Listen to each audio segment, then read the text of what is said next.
Good evening and welcome to the Cabarrus County Board of Education's Monday, September the 13th, 2021 business meeting.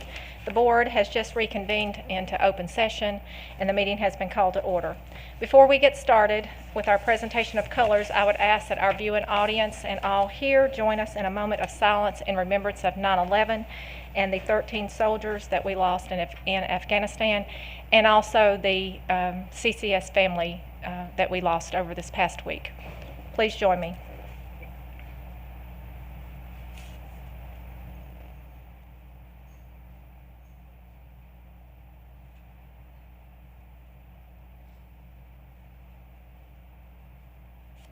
Thank you.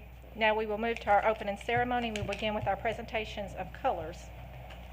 Presenting tonight's colors are members of the J.M. Robinson High School Air Force JROTC under the direction of Colonel Scott Rose, Cadet Major Xander Lemos, and Cadet Senior Airman Sarah Henson, and their personnel includes Cadet Major Karen Echeverria, Cadet First Lieutenant Leah Airline, Cadet Major Malexi Lopez Ortez, and Cadet Technical Sergeant Malachi Crew.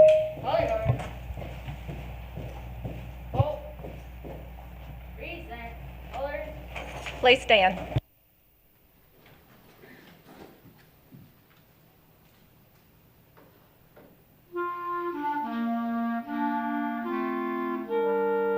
Laura Blackwell.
Honoring America tonight with the playing of our national anthem were three members of the Hickory Ridge High School Band, and their personnel includes Sabrina Peterson, Natalie McBride, and Allison Renatza.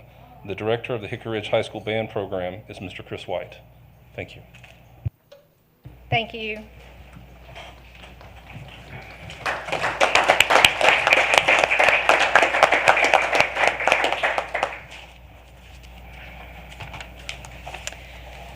Okay, board members, we will begin with items under number 5 and setting the agenda.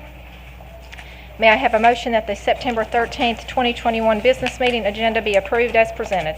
So moved. I have a motion by Ms. Adcock, a second by Mr. Walter. All those in favor say aye. Aye. Opposed? Thank you. Ms. Blackwell, are you with us? Yes, ma'am. Okay, thank you. Now we will move to items under number 6, which is the approval of the September the 13th, 2020 1 personnel recommendations and closed session minutes. May I have a motion that the closed session minutes for July 12th, 2021, July 26th, 2021, August the 2nd, 2021, and August the 9th, 2021 be approved as presented? So moved. I have a motion by Mr. Furr, a second by Ms. Adcock. All those in favor say aye. Opposed? Yes, they will remain confidential. Moving to 6.02, I need a motion for the personnel report to be approved as presented. I have a motion by Mr. Walter, a second by Mr. Furr. All those in favor say aye. Opposed? Thank you. Moving to 6.03, I need a motion for the September 13th, 2021 administrator recommendation to be approved as presented. So moved. I have a motion by Ms. Adcock, a second by Mr. Furr. All those in favor say aye. Opposed? Thank you.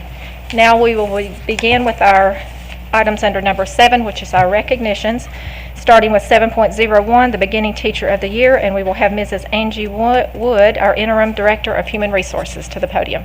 Thank you. Good evening. Good evening, board members, Dr. Kopicki, and guests. Cabarrus County Schools celebrates the hard work and dedication of beginning teachers through the Beginning Teacher of the Year recognition program. The following teachers were selected as the 2021 Beginning Teacher of the Year for their school. These teachers completed their first full year of teaching in June of 2021 and are continuing in Cabarrus County Schools this year. These beginning teachers had the option to continue with the district selection process, which involved an interview, data form, and essay. Teachers, when I call your name, please come to the front of the podium to receive your plaque. Amy Satink from A.T. Allen Elementary School.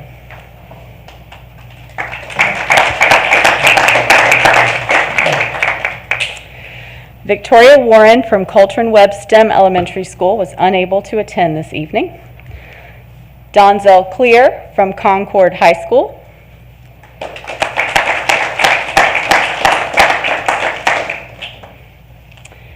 Shakira Alvarez was unable to attend from Harold Winkler Middle School.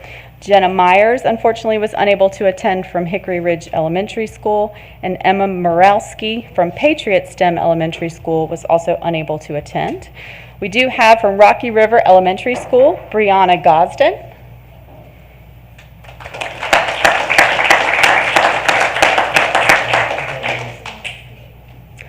From Royal Oaks School of the Arts, Michaela Jones.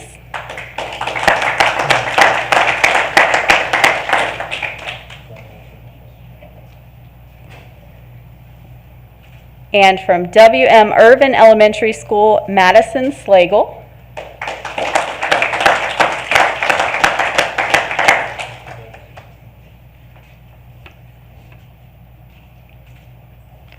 And a special congratulations goes to Michaela Malachowski, elementary teacher at R. Brown McAllister Elementary School, who was the 2021 Cabarrus County Schools Beginning Teacher of the Year in a program sponsored by the North Carolina Center for Advancement of Teaching. Michaela, I'm going to ask that you stay here for just a minute because I'm going to read a whole page about you. On August 31st, Malachowski was surprised at her school by this announcement by Superintendent John Kopicki. Malachowski joined Cabarrus County Schools as a beginning teacher in August of 2020. Before attending college, she took a gap year serving the City Year Philadelphia, an AmeriCorps program focused on supporting students in low-income communities to achieve academic success. She graduated from Elon University with a bachelor's degree in elementary education. Her undergraduate research, Impact of Teachers' Disposition on Student Mindset, was presented at the North Carolina Education Conference at Meredith College in Raleigh, North Carolina. According to Principal Blanchard, Ms. Malachowski has worked to get to know her students and families individually and is able to help them make connections that are meaningful in text, topics, and content. She has a can-do attitude and is a true problem solver. She is always receptive to feedback and eager to grow her practice. Congratulations, Ms. Malachowski, and congratulations to all of our beginning teachers of the year.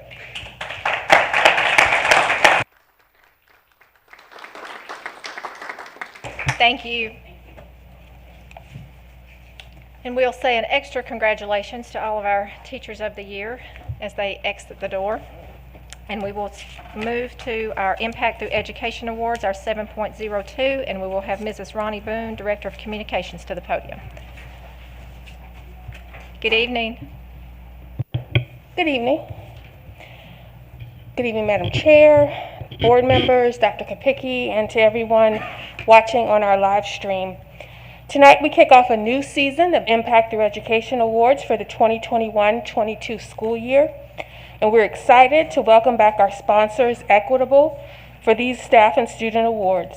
It's my pleasure now to invite Mr. Leo Spardella and Ms. Emily Satterley to come forward to stand with our honorees tonight.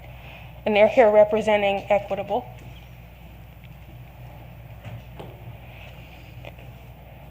We are grateful to Equitable for its continued sponsorship, and we thank you for your support. We will present Impact Through Education Awards to students and staff at Royal Oak School of the Arts and Harold E. Winkler Middle School tonight. So without any further ado, let's get to it.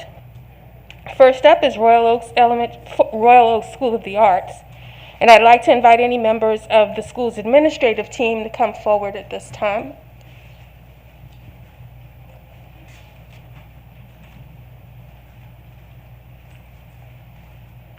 Is this all of our honorees from Royal Oaks? Okay. Well, we'll do it this way.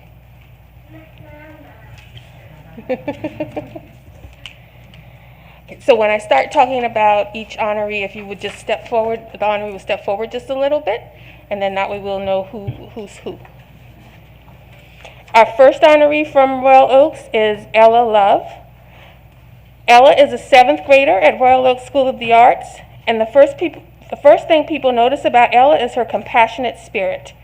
Ella is a friend to everyone and goes out of her way to be kind and considerate. She is a leader among her peers and takes the initiative to help her classmates because she wants others to be successful.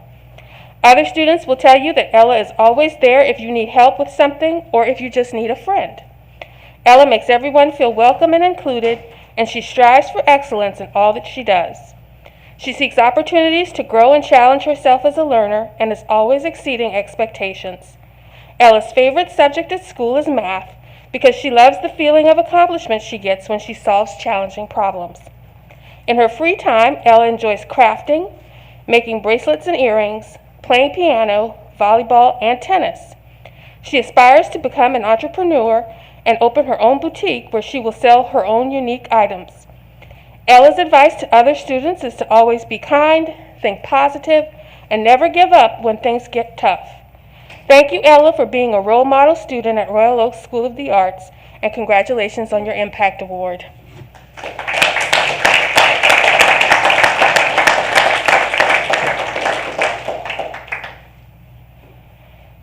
Our next honoree from Royal Oak School of the Arts is Levi Marsh. Levi is a 6th grader at Royal Oak School of the Arts and has never missed a day of school since kindergarten. When asked why, he stated, "It's because I love being at school and I really like seeing my friends and my teachers."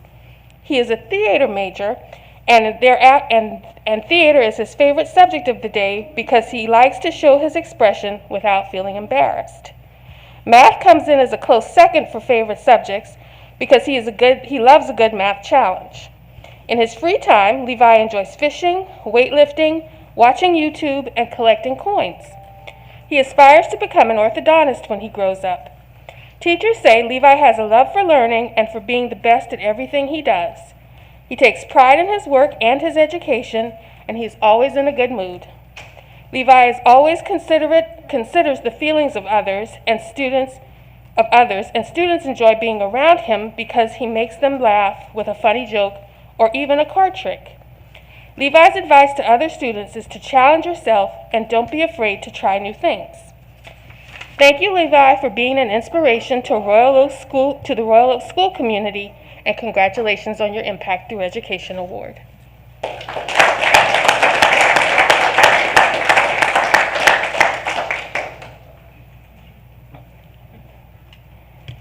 Our next honoree is Kimberly Martin. Kimberly Martin is the AIG teacher at Royal Oak School of the Arts and at Cox Mill Elementary School. Don't let her small size fool you. Kimberly is full of energy and is frequently described as the Energizer Bunny. She has been a teacher in North Carolina for 20 years, and before her teaching career, she lived in Alabama, Massachusetts, Maryland, Virginia, and South Korea during her time in the U.S. Army. Kimberly is constantly upbeat and handles whatever comes her way with a smile. She is driven and motivated to always do the right thing by her students. She manages her caseload at 2 schools with ease and supports classroom teachers with glee, while also providing ideas for enrichment to grow students. Kimberly definitely makes multitasking look easy. When she isn't working, Kimberly enjoys running, reading, yoga, and traveling with her husband and 2 children. When asked about her why for going into teaching, Kimberly stated, "I wanted to show students you can learn even more in a loving environment." She definitely teaches with her heart. Thank you, Mrs. Martin, for making a positive impact on your students at Royal Oak School of the Arts. Congratulations.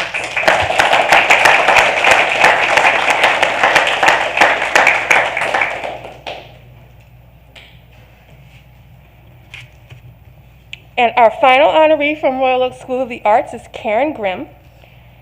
Karen Grimm is the school nurse at Royal Oak School of the Arts, and her caring, compassionate dedication and hard work are evident every day as she cares for the school's students and staff. She has served as a school nurse for 13 years and previously worked in a hospital as well as a pediatrician's office. She loves the school environment and has a passion for children and public health. She, excuse me, lost my place. Nurse Karen enjoys teaching healthy habits, safety, and hand washing, and her main goal is to help keep students healthy and well so they don't miss out on the awesome instruction happening in classrooms. Nurse Karen's smile is always there behind her mask as she works tirelessly to juggle the multiple tasks required of her during this difficult time. She puts the needs of students first and always makes an extra effort to ensure all students feel loved and cared for. In her free time, she enjoys spending time with her husband and her 2 children. She also loves a good book, baking, watching movies, and visiting the beach. When asked about her why for choosing this career path, Nurse Karen said, "I love being able to make a difference in a child's day while planting the seed for good life skills. Sometimes the most important thing is simply to show the students that they matter, and I can do that 100 different ways, from an ice pack for a bumped knee to tending to the student's needs tending to the needs of someone after a seizure." Thank you, Nurse Karen, for your relentless dedication to the Royal Oak School of the Arts community. Congratulations.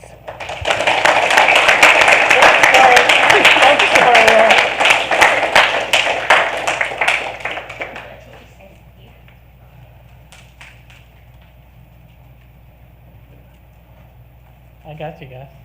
Sorry. That's okay. Congratulations to all of you. If you would step forward just a little bit and turn around so that the board members can acknowledge you, that'd be great.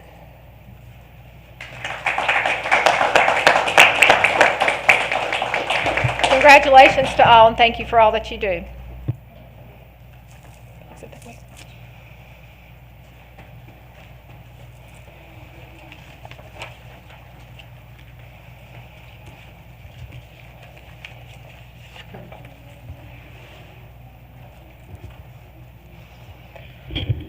Now we'll move on to Harold E. Winkler Middle School, and I'd like to invite the administrators and the honorees to come forward, please.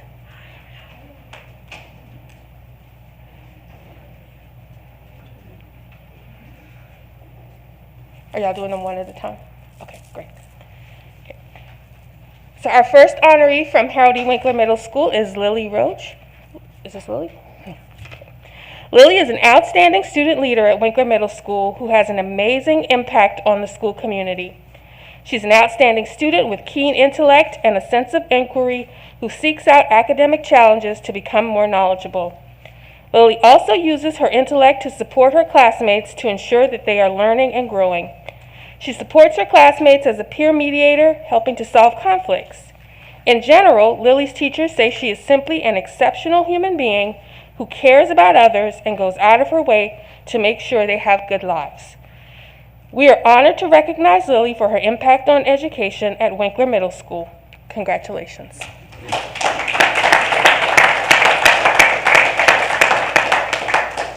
turn around so that the board members can acknowledge you. Congratulations.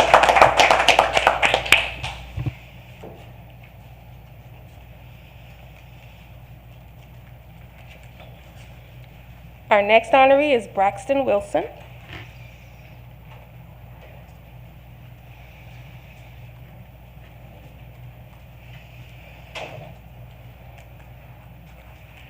Braxton is another outstanding student leader at Winkler Middle School.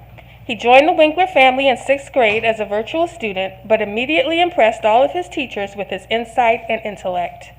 He sought out opportunities to become involved in school and was a regular participant in the school's Friday African American History class, where he served both as a learner and a facilitator. As we have returned to face-to-face instruction, Braxton has served as a student leader for the school's convocation assembly that was streamed to the whole school and delivered the welcome address. Braxton's teachers describe him as a highly reflective individual who cares for the success of both himself and everyone around him. We are proud of his impact on the Winkler School community and congratulate him on this Impact Through Education Award.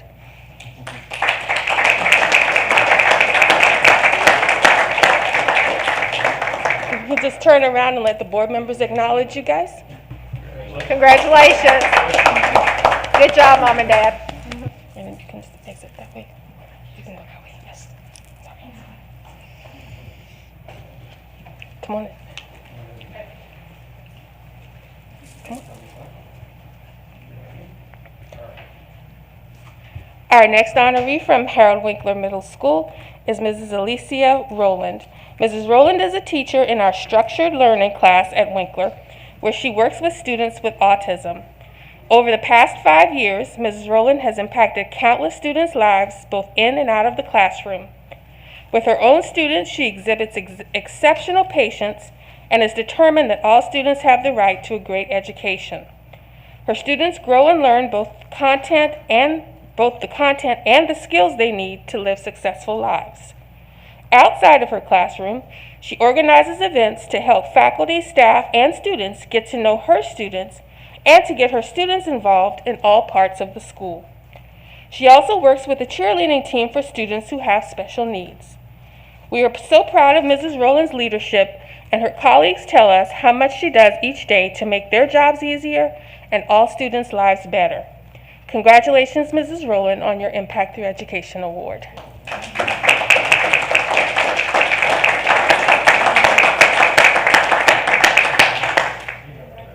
Congratulations. Thank you for all you do.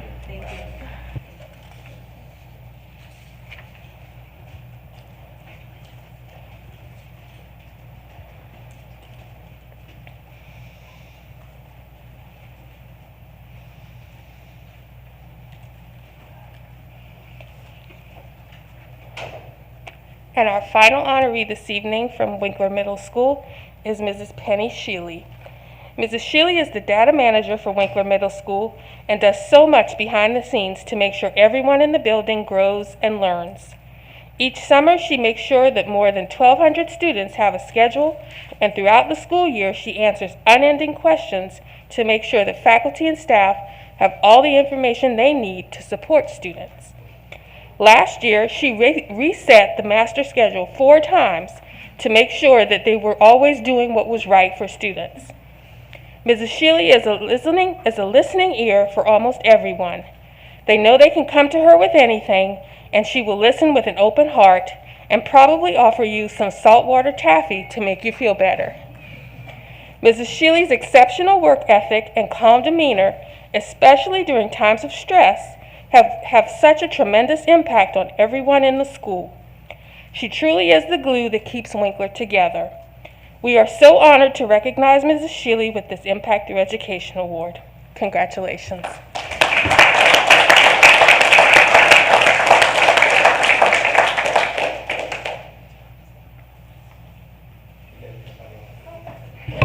Congratulations. Thank you for all you do.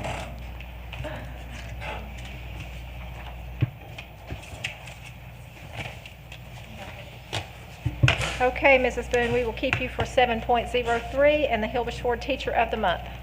Yes, ma'am. I am thrilled to kick off our 12th year of Hilbish Ford Teacher of the Year Awards, Teacher of the Month Awards, and this evening we will recognize our 104th teacher for this awards program. We extend our sincere thanks and gratitude to Mr. Tim Vaughn and Hilbish Ford for their sponsorship. And just want to say that Mr. Vaughn could not be with us tonight, but we look forward to welcoming him back next month so that we can thank him in person. And so at this time, I'd like to invite our September Teacher of the Month, Ms. Jera Wisbon. Come on in. Just stand on that line right there. And she is here with her principal, Mr. Chris Myers. Ms. Wisbon is a science teacher at Northwest Cabarrus High School, and she was nominated for this award by a parent who wrote, "I am nominating Ms. Wisbon for this award because of the impact she made in my daughter's life. Last year was exceptionally difficult for my daughter. She was dealing with health issues and was chronically exhausted from her medications. She sometimes fell asleep in class and her grades suffered, which led her to develop an apathetic attitude towards school. Her attitude was troublesome to me and to her teachers. There was only one teacher who didn't let it get under her skin, and she became the bright spot in my daughter's day. That person was Mrs. Wisbon. Nearly every day after school, my daughter would share a conversation or lighthearted joke that she and Mrs. Wisbon exchanged. Mrs. Wisbon did not call her out for sleeping in class or for not doing her classwork. Instead, she caught her up during lunch or during her free time. Mrs. Wisbon realized that my daughter was having a hard time because she was overwhelmed. She believed in my daughter. She didn't let her slide through class. She required her to do the work, and my daughter got it done.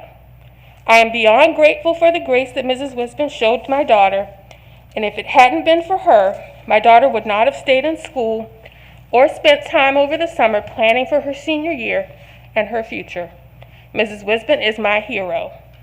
Mrs. Wisbon, thank you for recognizing what your students need, extending grace, and for helping them through a hard time. Congratulations on your selection as the September Hilbish Ford Teacher of the Month for Cabarrus County Schools.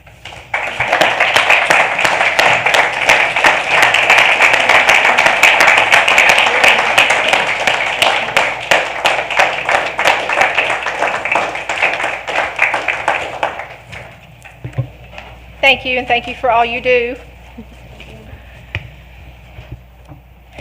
Thank you, Mrs. Boone. Now we will move to 7.04, and we will have our board member, Mrs. Denise Adcock, to recognize our student board interns. Thank you, Madam Chair. It's really with excitement that we have our 4 student board interns with us tonight. And just so people will know exactly what they had to do to be able to be selected for this is they had to fill out an application, but first their principal and 2 teachers had to recommend them. We had 11 students that applied, and these 4 were selected. So we have 2 that are serving in the first semester of this year and 2 in the second semester of this year. So just to read a couple of the answers for one of the questions, which is, what is your primary reason in applying for the Board of Education intern? Leadership opportunities, interest in operations of the Board of Education, and interest in becoming a future elected official. So those were some of their answers. So at this time, I'd like to invite the applicants and the new board interns to come up and introduce themselves.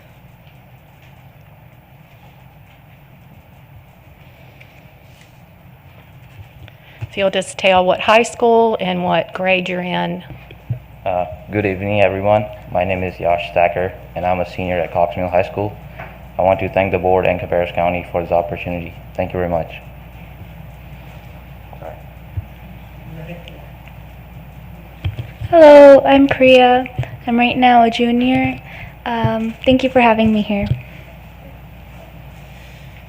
Good evening, folks. My name is Jonathan Luke, and I am a senior from the Cabarrus OE College of Technology, and it is a pleasure to have all of you here for today.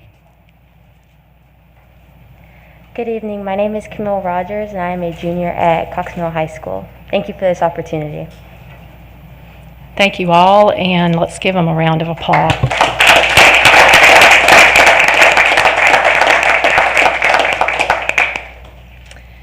Okay, and with that, we will move to our guest speakers, and I will read our lead-in, and I think you have them ready. Okay.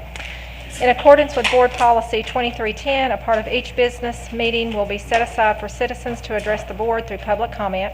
Each speaker will receive 3 minutes to present comments. Sign-up will be available 30 minutes before the meeting begins. Speakers must sign up with the board clerk no later than 30 minutes before the normal start time of the regularly scheduled monthly business meeting. Speakers may sign up with the board clerk via email at boardclerk@cabarrus.k12.nc.us or by completing a contact information card. Speakers must include their name, group name if applicable, address and phone number, and list the general education-related topic of their presentation for the board minutes. During the public comment period, the board chair will recognize speakers in the order in which they signed in. Substitute speakers will not be permitted, and speakers may not donate any portion of their time to another speaker.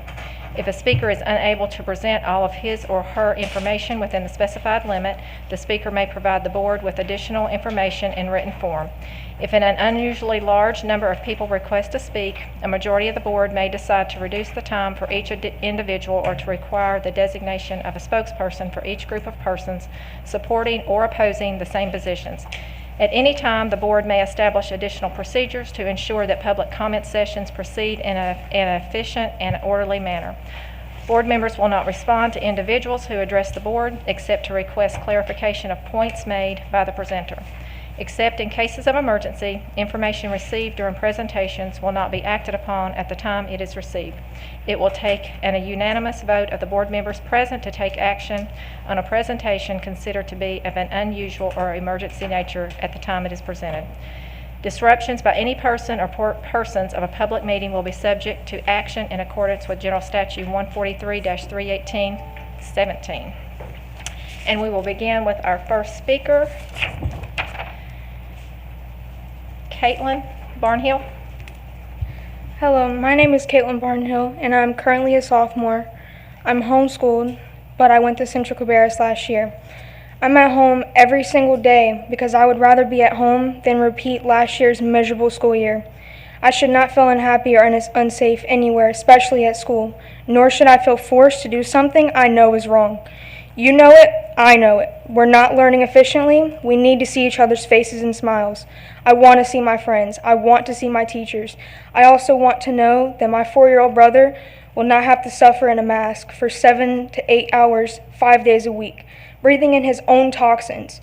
It's unhealthy and it's child abuse. I refuse to let my brother go through what I went through, especially when he's not even affected by this virus. If you will mandate masks, you will mandate so-called vaccines. I have to set an example for him, so I'm here standing up, not only for me and my siblings, but every other child affected by this, because this is wrong. We are humans, and we're in America, and we have the right to say no. This is unconstitutional, and I'm saying no to masks. So should you. I want to be in school, and I don't want headaches, and I don't want to feel as if I'm suffocating or going to pass out. Please do the right thing for our children. We're the future. Lead us to success, not fear. You can keep blaming Roy Cooper and unelected people and health advisory agencies for your cowardly votes, but it is you that is voting, and it is you that will be remembered as the tyrants that ruined our high school experience. Thank you.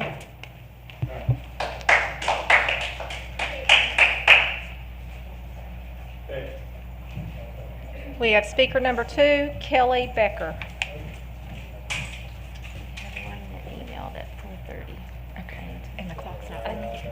Okay.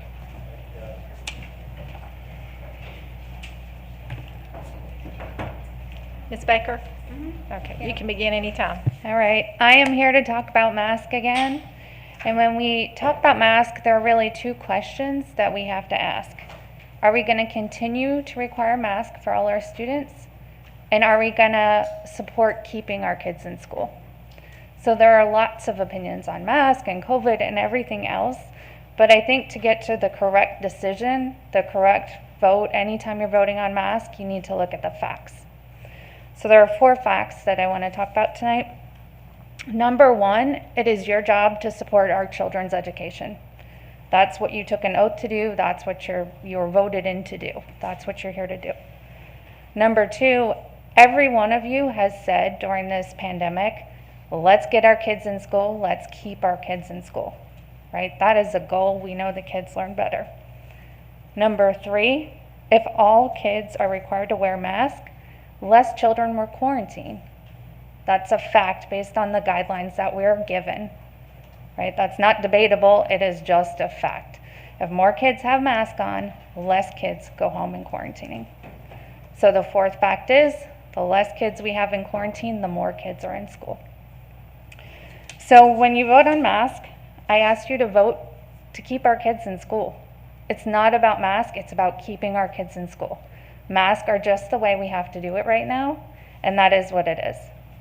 So I appreciate your consideration of the facts. I appreciate you looking at the facts and making the correct decision. That's all. Thank you.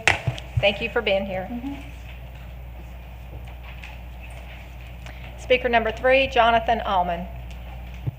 Thank you.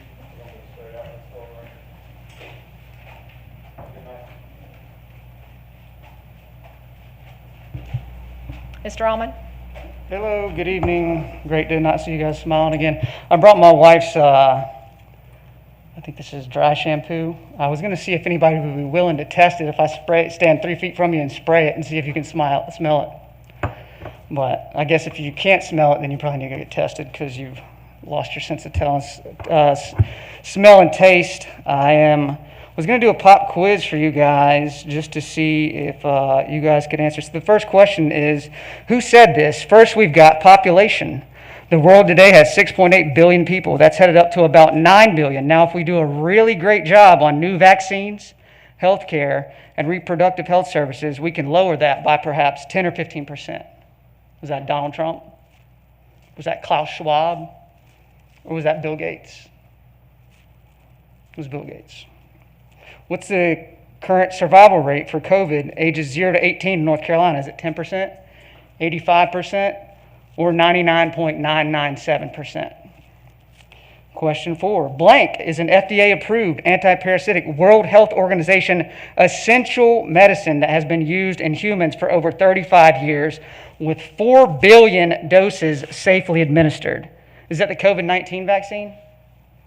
Or is that ivermectin? True or false? Israel and Iceland have over 80% of the population vaccinated and have seen the highest daily confirmed cases total since the beginning of coronavirus. That's true.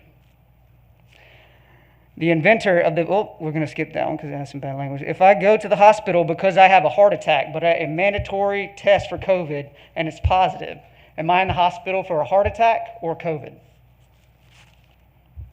My body, my choice applies to abortion, vaccines and masks, or anything involving my body.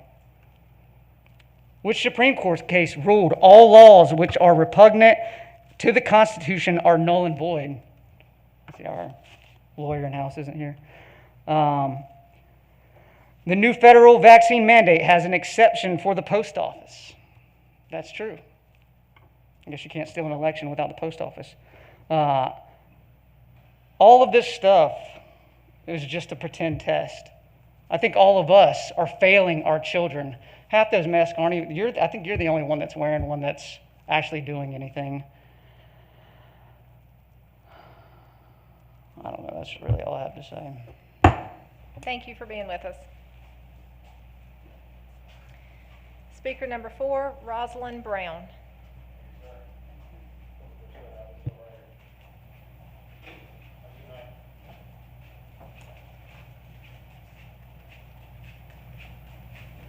Ms. Brown? Yes. You can begin anytime. Sure, thank you. Hi. am here to speak about I would like to address the issue of students being mandated to quarantine when they have been exposed to someone with COVID. When students quarantine, 1, they are counted absent, and 2, they're not receiving instructional learning. If students are required to quarantine, there should be a virtual learning experience offered so that they may be counted present each day that they are not participating in in-person learning. Each student should sign into class via Teams to have the same learning experience as in-person learning students. This will allow the virtual student to get the same classroom instruction as students physically in the classroom. This would not be anything different from virtual learning offered during the 2020-2021 school year, and students were counted present. Currently, while students are in quarantine, teachers are saying, refer to Canvas for assignments. Canvas is an awesome option for our students, but our students need more. As teachers and parents, we must remember that these are just children. They are still learning how to be responsible, they're learning organization, and for some, how to stay on task at home during school hours. Our students are important. Most importantly, those in high school and preparing for college need more. This suggestion on getting students marked present and being able to hear instructional learning virtually is one suggestion. Everyone may not agree with this suggestion, but at least let's open the door for conversation on how to ensure our students are getting the best education possible and ensure the success of their future. Thank you. Thank you. Can I ask a question for clarification? Sure. Did you say students are counted absent for quarantine? They are being counted absent for quarantine. Okay, thank you. So if they have to quarantine for 14 days, that's 14 absences. You're welcome. Thank you for being here tonight. You're welcome. Thank you. Speaker number 5, Elizabeth Rory. And Miss Rory will be representing a group, so she will have 5 minutes. Miss Rory, you can begin anytime. Okay. Thank you for the time to address you tonight. Again, I'm Elizabeth Rory, the Cabarrus County chapter for the Moms for Liberty. This is my third time speaking at the last 3. This is my third time speaking. I spoke at the last 3 school board meetings. I won't stop speaking until we and the children and the parents are heard and given full consideration. I do not feel we have been given full consideration. From the Bible, it says, Matthew chapter 6, verse 24, "No man can serve 2 masters, for either he will hate the one and love the other, or else he will hold to one and despise the other." This is not a Sunday school class today, but this scripture is apropos to what our circumstances are at present. Do you serve the parents and children you were voted to represent, or do you serve the government who keeps updating and correcting their advice? And I mean their much advice and their many corrections. The who and when to dictate quarantining and masking the children is subjective, is at best. There has been so much overreach by government programs and leaders, no one seems to understand what and whom has jurisdiction. The toolkit is even that, just a suggestion. Let me repeat, the toolkit is even that, just a suggestion. Today I watched the UCPS board meeting and the last special meeting, and they recognized the overreach and oversight. Contact tracing was and is not legal. We have had a great injustice of government overreach. The parents saw this, and we have been saying this about this for a couple months now. And only 2 school board members have spoken up and listened to us. We demand and declare that we need all children and staff to follow suit immediately. Only quarantine those with positive COVID symptoms or a positive COVID test. This example just shows how policies put into agencies have overstepped into what a school board's main focus is on education of the children. This is what the parents have been saying all along. Thousands of children have missed education because of agency and government overreach.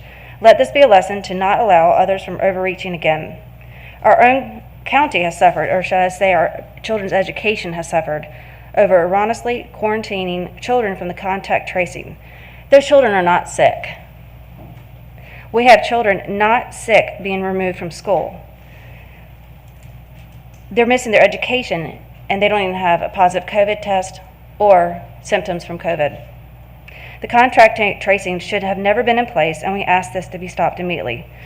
Hundreds of students, and I watched the meeting last week, hundreds of students were, and it was a ratio of 4 to 1, were quarantined because of the contact tracing. And not to sound rude, and accolades were given at that meeting, but that to me was not a success. That means that 3 children of every one was missing their education with no symptoms of being sick. So again, that's loss of education, and we also are in a state that has a hard time meeting the requirements of what we consider success in education. The masks have been in place for almost 2 years.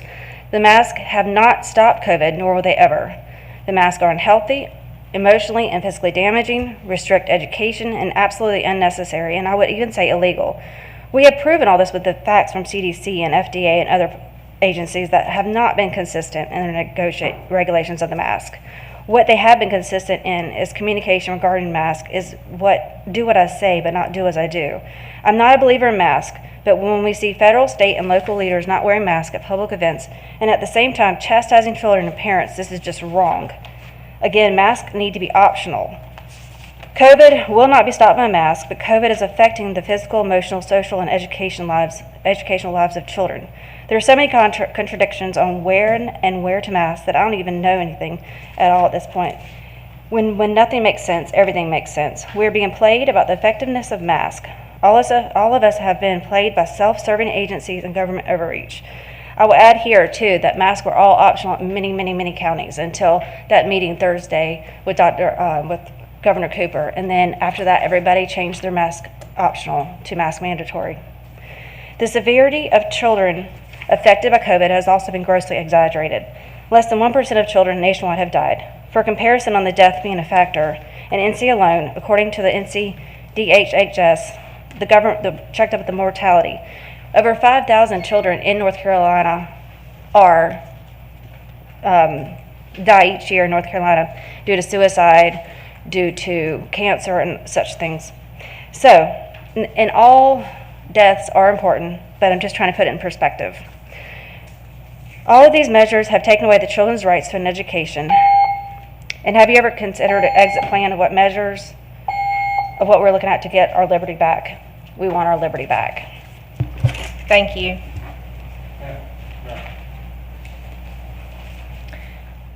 Our next speaker is Lindsay Ward.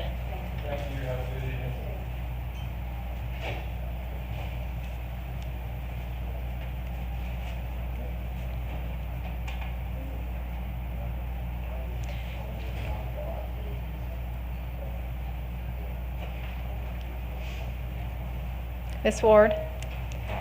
Mike, this way there. You can begin anytime. Okay. I'm here as a concerned mother, not only to my 8th grade child, but to all of Cabarrus County. As we began the 2021 school year in the middle of a pandemic, I have many questions as well as concerns for the well-being and the safety of our children. During times like this, I know there are a lot of emotions due to fear, hopelessness, and just pure exhaustion. But I feel this needed to be addressed with an open and non-judgmental mind.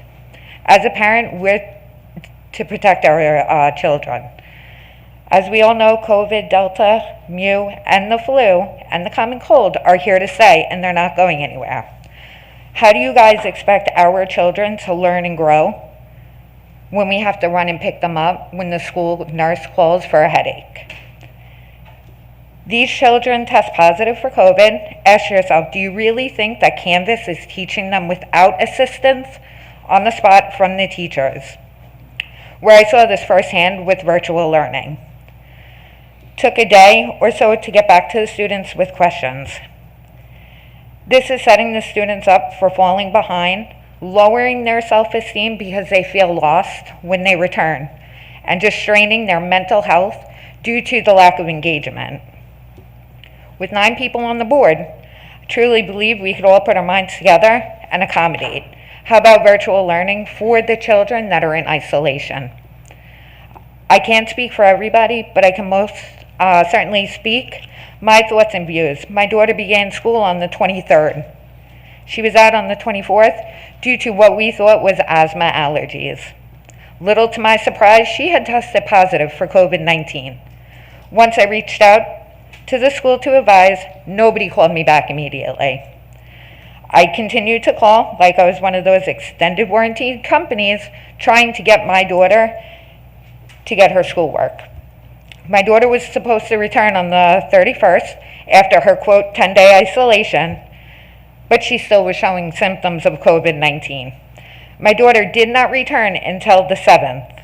Granted, the first day of school is basically everybody getting acclimated and adjusted. My daughter to date has missed 8 days of non-instructional school, except for getting on campus and doing her schoolwork. As a parent, I feel wholeheartedly that each school from 6 through 12 should have virtual learning for the kids that are out sick.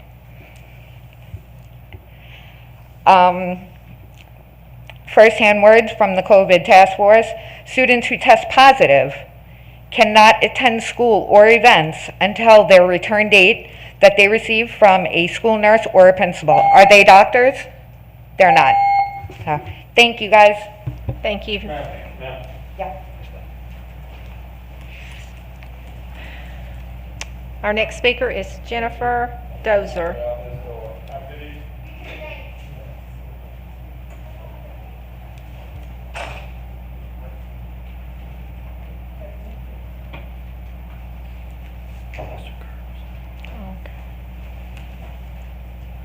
So I guess we have Jennifer Dozer and Jean Furr.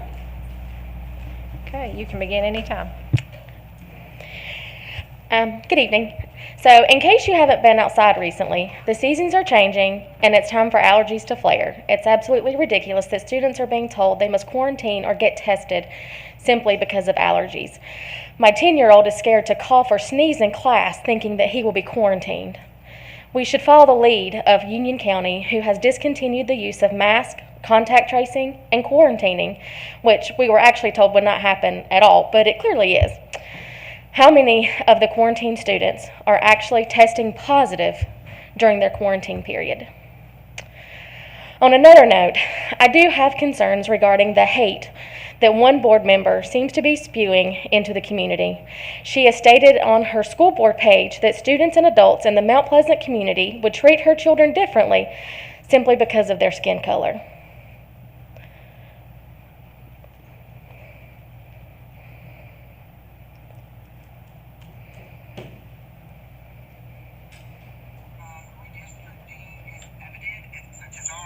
But my concerns stem more around the school that my kids would be going to. This school lacks significantly diverse populations, and I was concerned that my children may be treated differently by children, treated differently by adults as a result of that. And so I just say that to say, as a parent,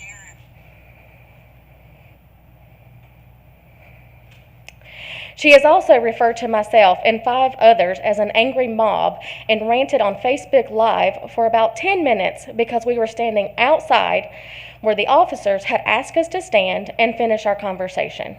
We had conversations with several board members that night and other people as they exited the building, all which were civil and productive conversations. This is unacceptable conduct and unbecoming of a board member who was actually really quick to demand an apology from other people, but seems to never offer one herself.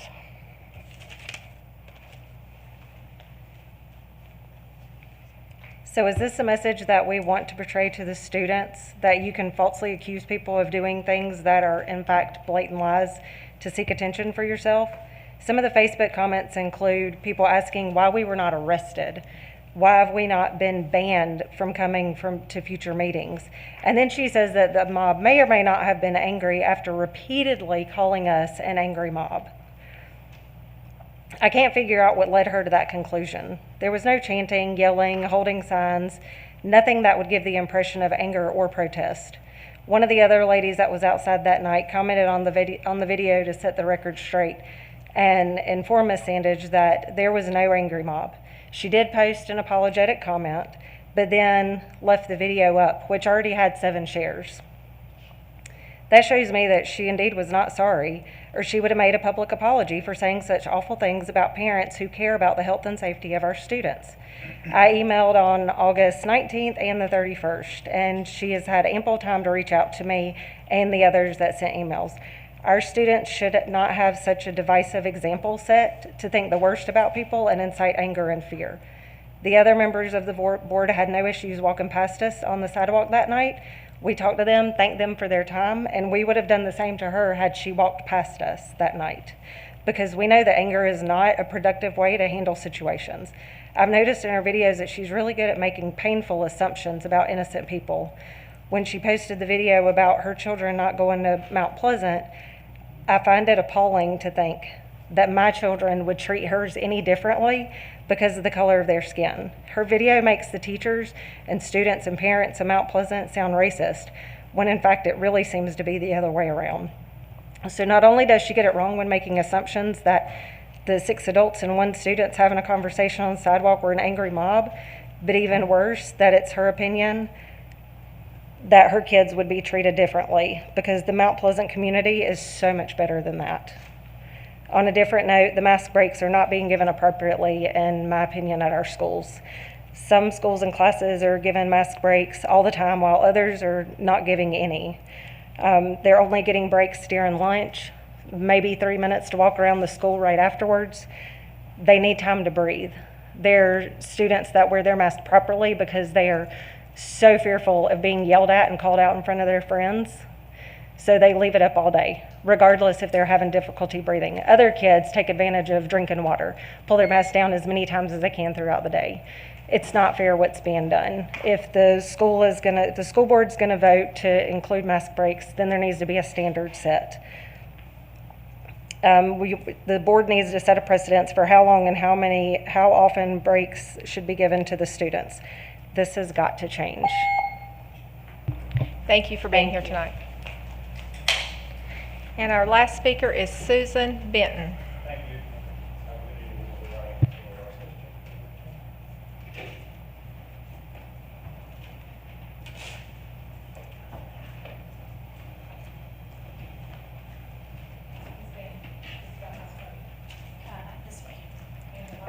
Yeah, behind the podium. It's ready. Anytime for you. Okay, thank you.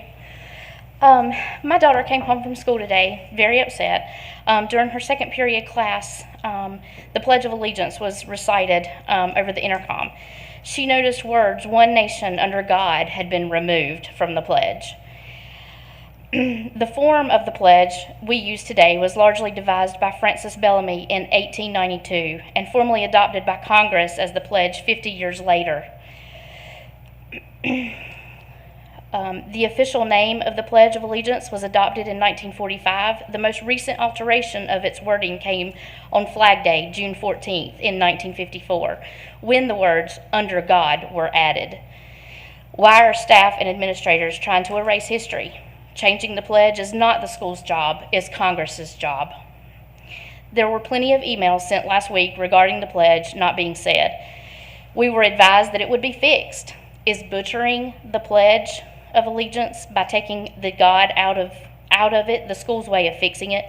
Our future leaders of this city, country, state, and nation have a right and deserve to be taught the way history was written and lived. Northwest was also rumored to not want to support our fallen soldiers this past Friday night at our football game. This was all over social media. Is this the reputation that Cabarrus County Schools and Northwest Cabarrus wants? I myself am a graduate of Northwest Cabarrus and was appalled. My opinion is that we need to leave the pledge as written since 1954 and that any display of support for our great nation should be allowed. Thank you for being here tonight. Thank you. Okay, and that was our final speaker. So we will move to items under number 9 and begin with the board chair comments. And actually, I'm going to go ahead and move to 9.02, and I know Dr. Kopicki has quite a few items to cover tonight, and we will just do this together. So I will turn it over to you.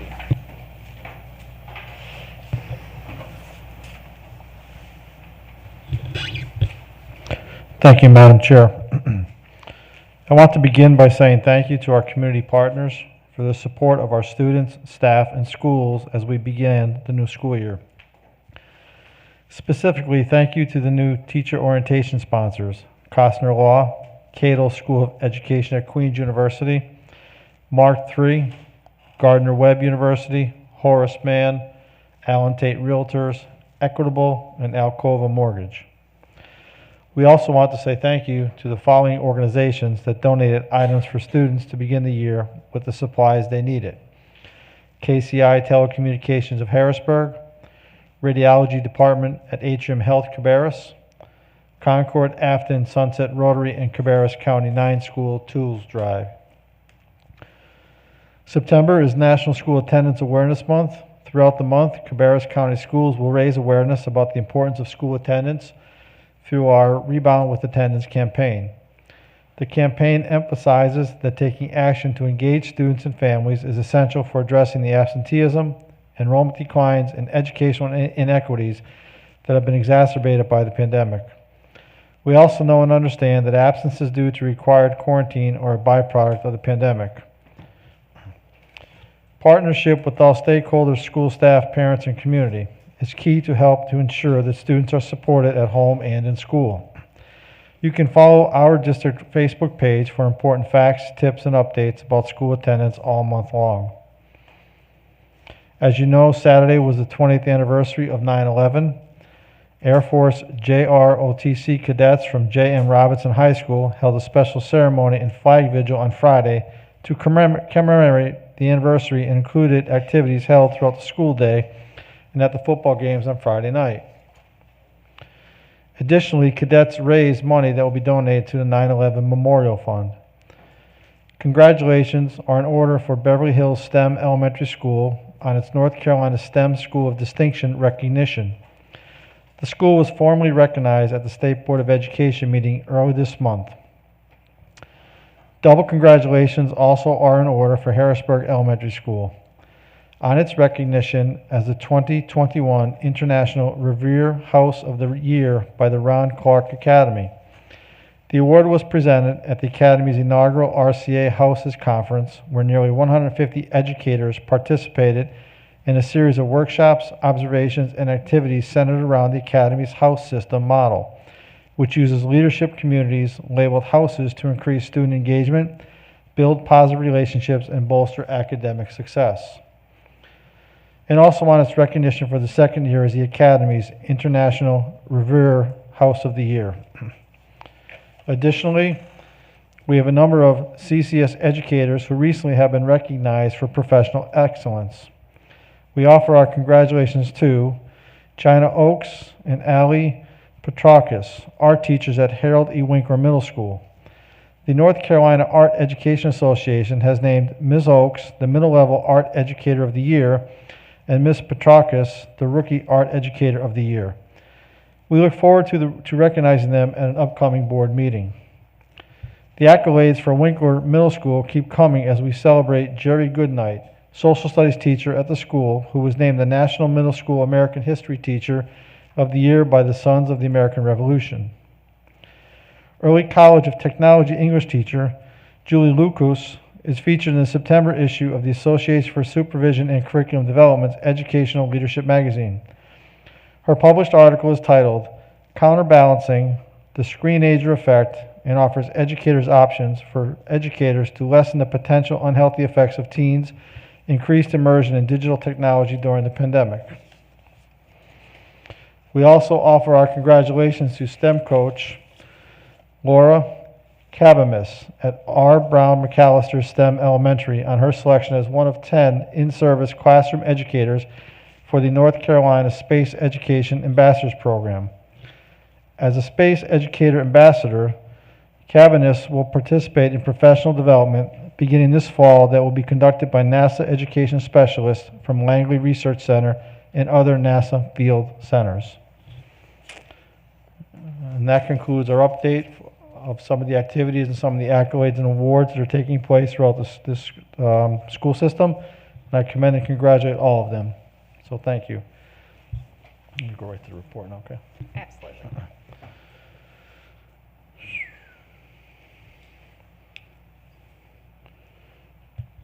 Okay, now I want to share some of the COVID key data trends. And before I begin, I want to point out some of the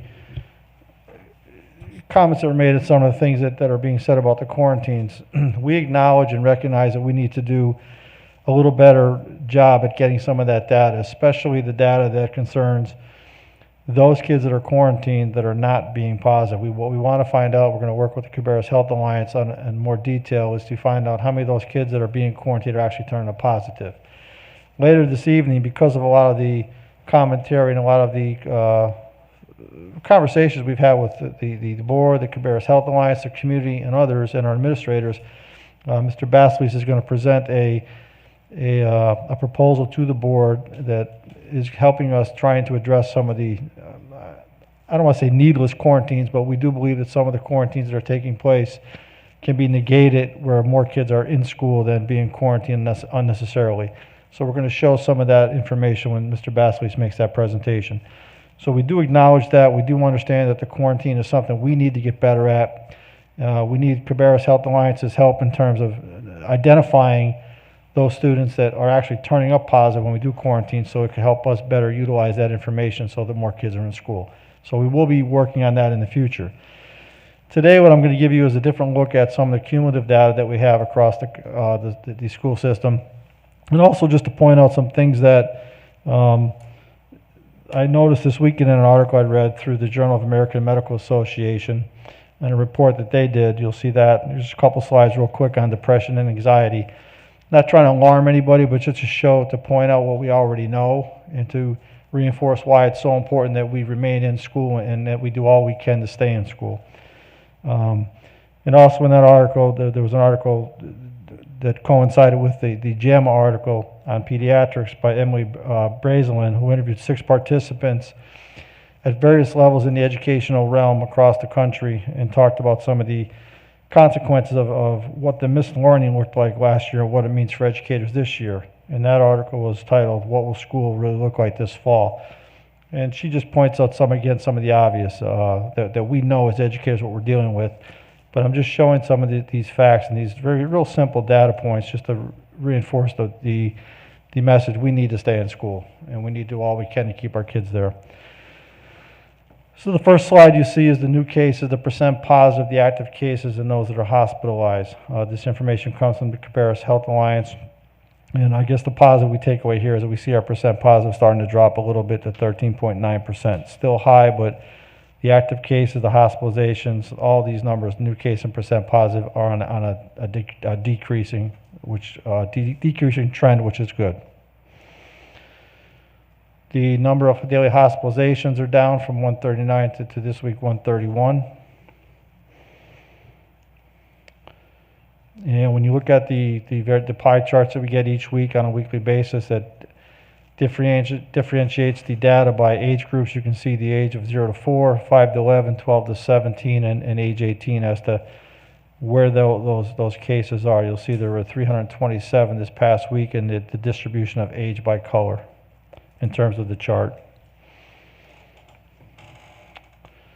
Again, another way of looking at it, you see the weekly cases by age as of the 11th and how it's broken down over the various age groups. You can see some small minor decreases in some. The 12 to 17 number did decrease quite a bit, and the others kind of remained the same or slightly increased. These are some of the facts that I pulled from the article, just again to reinforce why it's so important we stay in school. The increase of mental health-related emergency room visits for 5 to 11 years old from April to October in 2020 increased 24% compared to the same data in 2019. The increase in mental health-related emergency room trips for suicide attempts by 12 to 17-year-olds in the winter of 2021 compared to 2019 was increased by 39.1%. Students that we can't even account for that were in school that are not now. And the number of students who were physically out of school for 13 months starting in March 2020, which is roughly 25 million kids. This is the article that I was citing, and these are the data points that Dr. Racine points out to us. Pre-pandemic estimates for depression was 12.9%, anxiety 11.6%. Racine found these estimates to be 23.8%, currently 19% right now. So again, the point I'm trying to make is we need our kids in school, and we have to make sure that we're helping our kids, because when they're in school, we can address a lot of these issues and get them in the right social agencies. Moving on, what I'm showing you here, this is cumulative data. So this is not specific data as of right now today. This is from the beginning of school year, August 23rd, to as recent as September 12th. They are all of our elementary schools. They're the list of all the positive cases, and they are a list of all the quarantine cases. So we have about a 2.9% rate of positivity amongst 409 cases in our elementary schools since the beginning of school year. We've quarantined over 10% of our students since the beginning of the school year in our elementary schools. And those numbers are high, and we need to do a better job of bringing those numbers down, which is why we need the data from the Cabarrus Health Alliance that tells us which kids are coming up positive when we quarantine, because some of those kids should not be quarantined. And again, Mr. Basleys will show how we're going to address some of those issues. This is our middle school information. You'll see the enrollment numbers. Roughly 2.8% of our middle school students have come up positive, or 226 students. And the quarantine rate is 7.2% for the whole school year. High school, 2.9% on the positives, about 5.2% on the quarantines. And then you'll see our non-traditional schools below that. Currently, we have 33,920 students enrolled. We've had 969 total positive cases since the beginning of school year, or 3% of our population. We've quarantined 2,604 students, and that's about a 7.8% rate. Those numbers are certainly not indicative of what we should be doing. We need to bring that quarantine number down, and we need to find better ways to keep kids in school. And that's all I have. If there are any questions, I will certainly engage in them. So I'm going to ask that the board members hold comments or questions until Mr. Basleys presents at that time. John, are you going to do that now, or are you going to do it at I understood it now, or do you want me later? It's up to you. If y'all would like to move that up, we can do that, or we can hold it until... Sure. What item is that, 13.1? 13.2, I believe.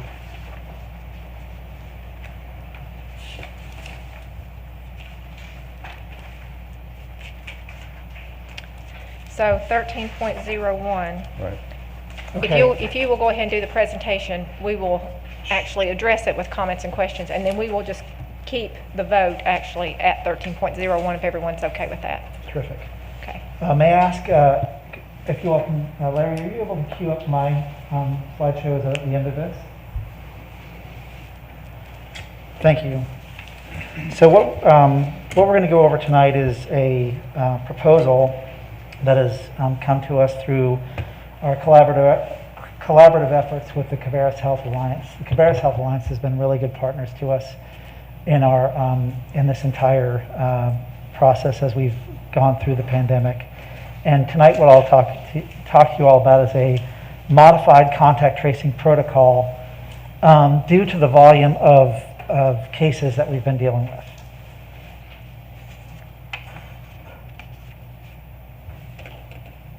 Okay. So, in the meantime, I maybe would like to just bring your attention to the really good work that our nurses have been doing over the last few weeks as schools have started. They've really been working very hard to make sure that that our kids are getting the care they need, and that they're being as responsive as possible to all of the COVID cases that come in. And they really have been doing a terrific job, and any opportunity I get to recognize them for their great work, I really relish the chance to be able to talk about their great work. John, they've been hiring additional help, is that right? Yes. So what number, how many have been added? Yes. Rob, I would ask you to hold your comments or questions until we get ready, okay? Okay. Move forward, please. Okay, great. All right. So I'm still not seeing the presentation that I have, but I wonder if I can just start speaking about it as though, even without it. So in order to prioritize public health and school staff time, when we have the volume of cases that we have that are really prohibitive in addressing all of the incoming cases and information, we are proposing that we modify our contact tracing protocol. As you all know, anytime that there is a positive case currently, if there's a person that has their mask off for 15 minutes or more within a distance of 6 feet, those students are also they're designated as close contacts and therefore quarantined. What we're talking about tonight is a modification to that. So as I said, the current volume of cases and information coming into the school makes it impractical to contact trace every case and every reported presumptive case. So a change in our approach, what you'll hear tonight, prioritizes work to focus on the highest risk in those circumstances where we have 2 or more COVID positive cases in a setting. More to come on that in a moment. And as a byproduct, there may be an increased number of asymptomatic close contacts at school. And of course, any change in our process assumes that we will engage in ongoing monitoring of potential needs to adjust. Now, all of this said, this proposal rests on the idea that our students remain masked. The mask creates an opportunity for us to not have to engage in as much contact tracing because the mask is looked at as a chief mitigation strategy. So the modification that we're proposing here is that public health staff will only complete contact tracing when 2 or more confirmed positive cases are reasonably assumed to be epidemiologically linked in a school setting. So this means that we have 2 or more positive cases in a classroom, a bus, a cafeteria table, an athletic team, anything of that nature. Okay? So you'll need 2 positives within one setting. That's different. Okay? So contact tracing, if there's just 1 student in that setting, is not conducted. If there are 2 or more, then we do the contact tracing, and thereby the quarantining. All positive cases will continue to be isolated per public health guidance and excluded from school for 10 days from the onset of symptoms or the date of a test if asymptomatic. That has not changed. When 2 or more cases are identified and deemed to be epidemiologically linked in a setting, staff will complete contact tracing and quarantine impacted close contacts, those who are unmasked or in after-school activities for 6 feet within 15 minutes. Okay? So again, that part has not changed. What's changed is the fact that we're waiting until we have 2 or more. And then finally, properly masked in the classroom setting will continue to be considered, continue to not be considered close contact. Okay? So let's talk about exposures in non-school settings. So students who have known COVID-19 exposures outside of the school setting at community events, birthday parties, sports, etc., would not be required to be excluded from school.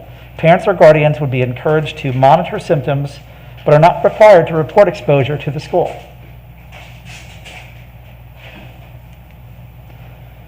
However, for household and family member exposures, and this would not be different, students who have known COVID-19 exposures within the household where they live, they would be required to quarantine and be excluded from school. And there would be no change for staff.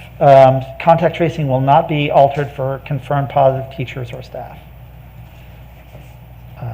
Again, just another quick word of gratitude for our school nurses, our administrators who've worked very hard, and for our parents who have had to be really patient during this process. We all want the same things. We want our kids to be well. We want them to learn. We want them in school, and we hope that this proposal gives us an opportunity to do that. All done? Okay. Thank you. Are you ready for comments or questions? sure thing, or would you yes. like? Okay. And I will begin with Ms. Sandage. So we heard today that students are counted as absent when they are quarantined. Can you help me understand that? Yeah, so I'd like an opportunity to check on that, because I think what I heard was that students were, I thought I heard somebody say that students were considered unexcused absence. I don't think that's accurate, and I'm not contesting what somebody was saying here earlier. That's just not my recollection of the information. It was my understanding that they would be excused, those would be considered excused absences. Now, you have to say somebody's absent if they're not in class, right? But I believe if it was listed as an unexcused absence, I believe that would be incorrect. Before you move forward, Dr. Hill, would you like an opportunity to address that? I think that is something we really do need clarification on.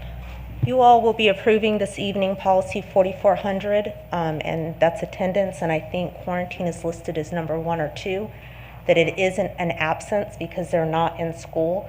Schools are designed for students to be present, so if a student is not physically present, they're absent, but it's an excused absence. And that's just outlined in policy 4400 that came from the North Carolina School Boards Association. So in other words, it's not held against them. That's correct. Okay, thank you. Ms. Sandage, do you have anything else? Yeah, just thank you for that explanation. Just so I understand what this does for us. So if we have, unless we have 2 students that are positive, we don't go through those quarantine procedures that we've been utilizing. Do I understand that correctly? If you have 2 or more students in a classroom setting, that's when you would do your contact tracing within the classroom. You would not do that if there was 1 student. Okay, and how does this reduce the quarantines, the amount of quarantines that we've been experiencing? Yeah, so that's a really good question. So if you think about a classroom setting where perhaps a lunch table, where a student might have their mask off and have 3 students around them, and it's just 1 student, you'd have 1 student that, if it's just 1 student, we're not going to be engaging in that level of contact tracing that we're used to, and as a result, those number of quarantines should drop. Okay. And this is the last thing, just to clarify. So if a student has symptoms and they were experiencing those symptoms from home, then they would not have to report to the school that I'm sick. Did I hear that correctly? I don't think so. We really don't want symptomatic young people to be in school. Okay. What they're saying is more about it's a community-based exposure. So suppose we were at a party together over the weekend, and we're both students, and I had COVID, and you were just around me, but you had no symptoms. There was no reason to believe that you had any signs that you had COVID. You would not be considered a close contact for the purposes of the schools. You would not have to quarantine from school. Does that make sense? It does. Thank you for clarifying. Sure. Thank you. Okay. Mr. Walter? So based on what we know right now, if you go back, how many less quarantines would we have had? So unfortunately, I've not been able to run data on that. I mean, I would estimate that we could cut them in half. That would be my estimate. Certainly, we have a lot of incidents where there's just one student in a class, or 1 student who's been around a lot of other young people, and that 1 student has multiple exposures. So I think it's, I'd be painting with a really broad brush, and it would be speculative, but I think it would be fair to think that it would be a half as which is several hundred, so that's good. I would think so. But I'm still having a hard time. So you have 2 students in a class that are positive. So now we're going to do contact tracing. Well, those 2 students, they have other classes. They got 6 or 7 other classes, plus sports or whatever that they go to. So we don't contact trace those, or we do, or what? We would contact trace a setting where any setting where you have 2 or more students in that setting. For that particular class, but. So I think what you're describing. So let's just give it the high school schedule, then. So let's say that in first period there are 2 students who are positive, but then in second period they don't share the same class. So we're contact tracing those locations where you have 2 or more students. Does that make sense? So you'd be contact tracing period 1, but not necessarily period 2. Okay, I see that.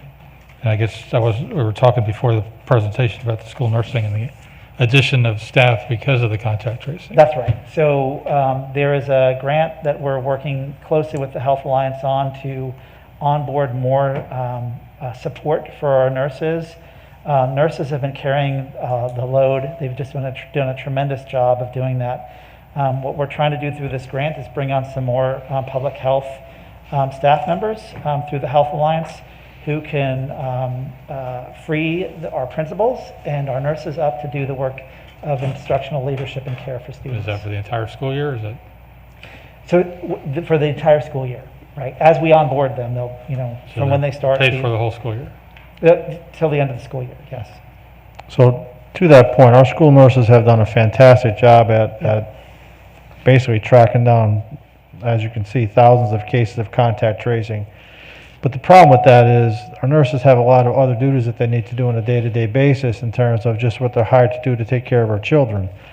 And the county, while they are helping us, I believe we have, as of tomorrow, 25 people that have been or will be assigned to our school systems from the county. It is the county's responsibility to contact trace, not the schools. The legal requirement says the county has to do the contact tracing, not the school. So we're trying to remove that responsibility from our nurses because, quite simply, it takes away from the work that they need to do on a day-to-day basis. They're already swamped when they walk in the door, and then you throw the contact tracing on top of them, when legally they're not the ones that are supposed to be charged with doing it. It's supposed to be the county that's doing it. So, I appreciate the work that the Cabarrus Health Alliance has done in helping us with this modification to our quarantines, because they did help us work through this, and they did also work with Mr. Basleys and their school health administrators team to form this. So it's a collaborative effort, but nonetheless, we have to get our school nurses out of the contact tracing business, and we need the county to step up and help us do that better. And they are trying, but we need that faster, quicker, and yesterday, because it's not a sustainable model to have our nurses be chasing that down every single day. They cannot do it. And again, anybody that walks into a school and goes to a school nurse's office, you're going to see a nurse that is absolutely swamped from the time they walk in to the time they leave, minus contact tracing, just on a day-to-day work. So again, we're working hard to try and get that off their table. So the number is 25, or the number is more than that? Right now, currently, we had 12 of today, but I know they're onboarding 13, and I was told today that they believe by Wednesday we'll have 25, and our goal is one in every building, so that'll be 41 at some point very soon for the year, and I think that's what Mr. Basleys was referencing. So the grant covers 40 something? It's a substantial grant, and so it covers enough for us to have a person at each school, and potentially one person to support the district as well. And we hope to have those 40 people on board by when? I beg your pardon? When will all 40 be on board? So I think that process will unfold itself over the next couple of weeks. Within the last 2 weeks, like I said, we have 25. I would imagine by the end of the month would be my optimistic outlook that we had all schools covered. Yeah, it's a very aggressive time frame, and I do need you to understand they're taking it very seriously and onboarding people as fast as they can, training them as quickly as they can, and also as efficiently as they can, so that when they get to the building, they're able to do the role that they're there to do. Right, but for us, it's when does the school nurse see the relief or the help, get the help? I would say that some of them have already begun to receive some of that help and support. Some of them are already starting to experience that. And we're just sort of staggering our way through until we can reach all of the schools.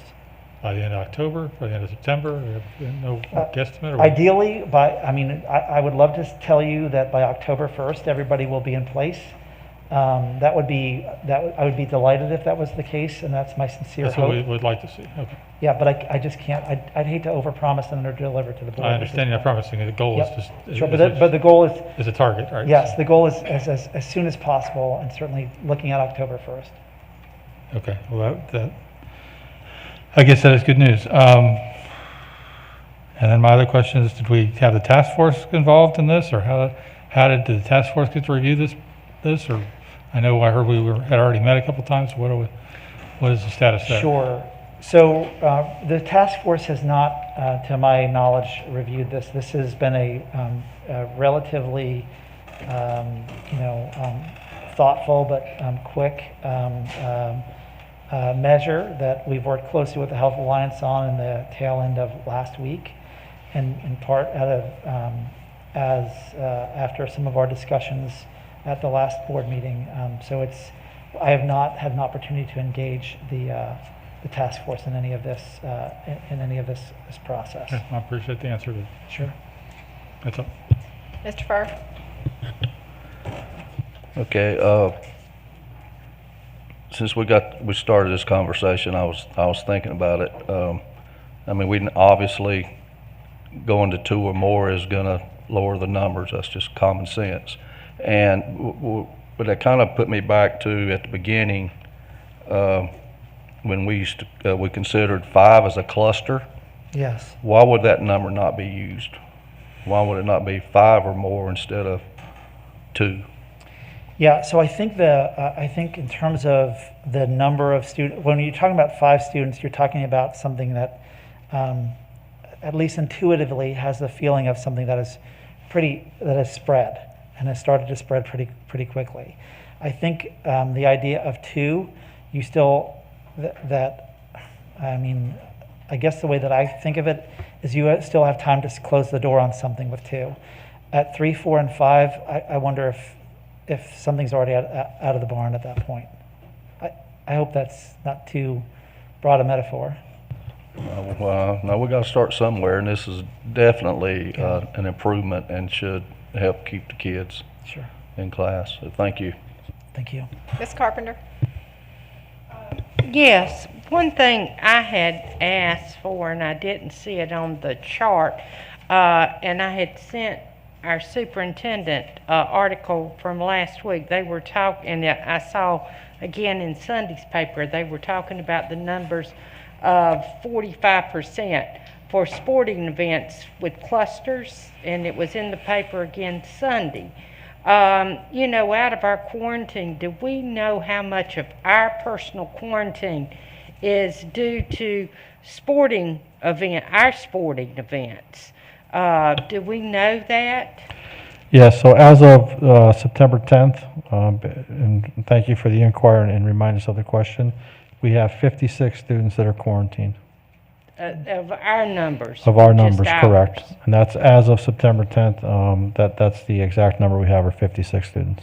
Okay, so ours were not that much. And one of the concerns I have we looked at what is going to happen if we play some of these teams that are not taking the precautionary measures that we're taking? We've got a couple, and again, that was mentioned in our local paper. They mentioned 2 of the counties that are very, very high that we do play. And some of them, now one of them, they did start taking more precautionary measures, but one of them have not. Now what do we do that if we play them and they're not taking the precautionary measures that we are taking? We're putting our children at risk. Are we doing anything about it? Or are we just throwing caution to the wind and saying, we don't care. We'll go ahead and put our children at risk? Or are we even looking at that?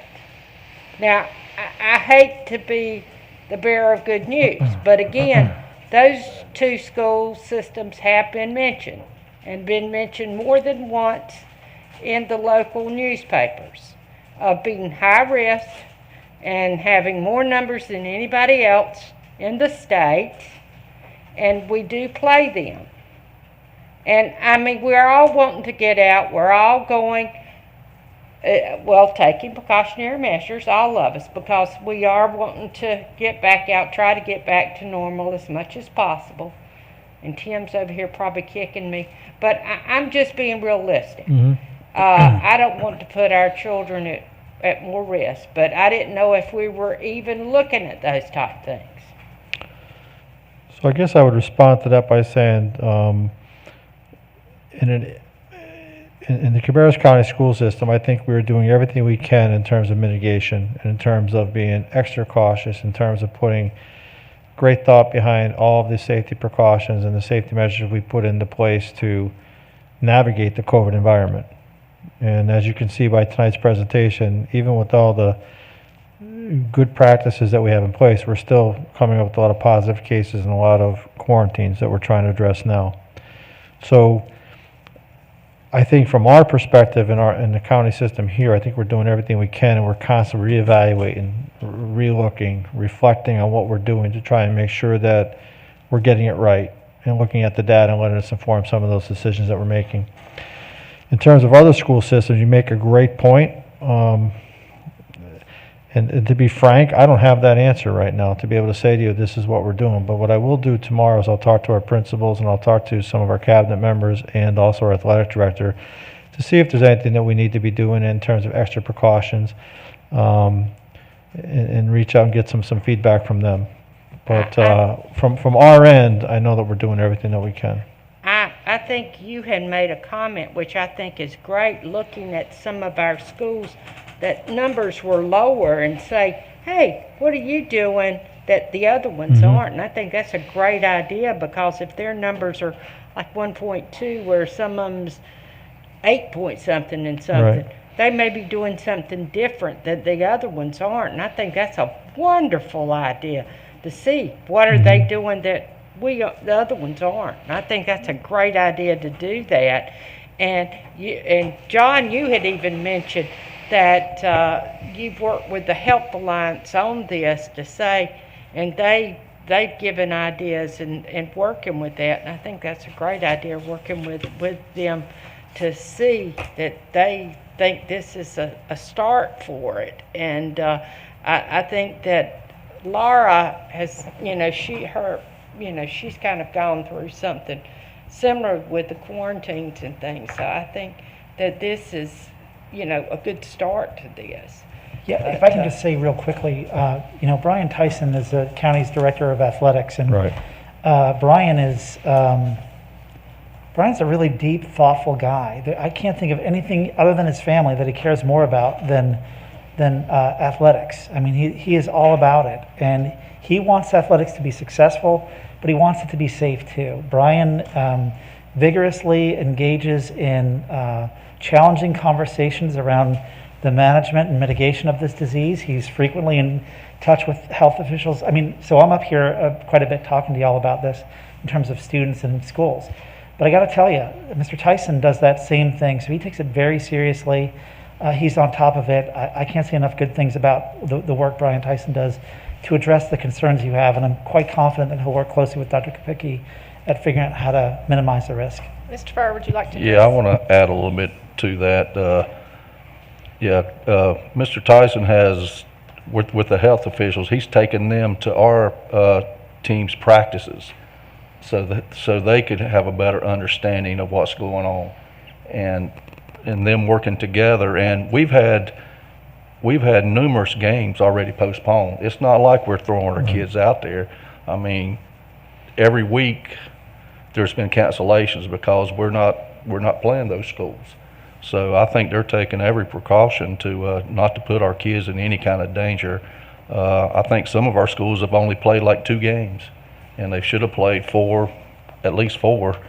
So I think about every high school in this county that has people from other counties on their schedule. A lot of them's been canceled. So they're doing everything. They're doing everything possible. Like I said, they work really closely with the Health Alliance to make sure everyone's on the same page, and our athletic directors, along with Mr. Tyson, have done an outstanding job of doing that. So I think you can sleep good on that one tonight.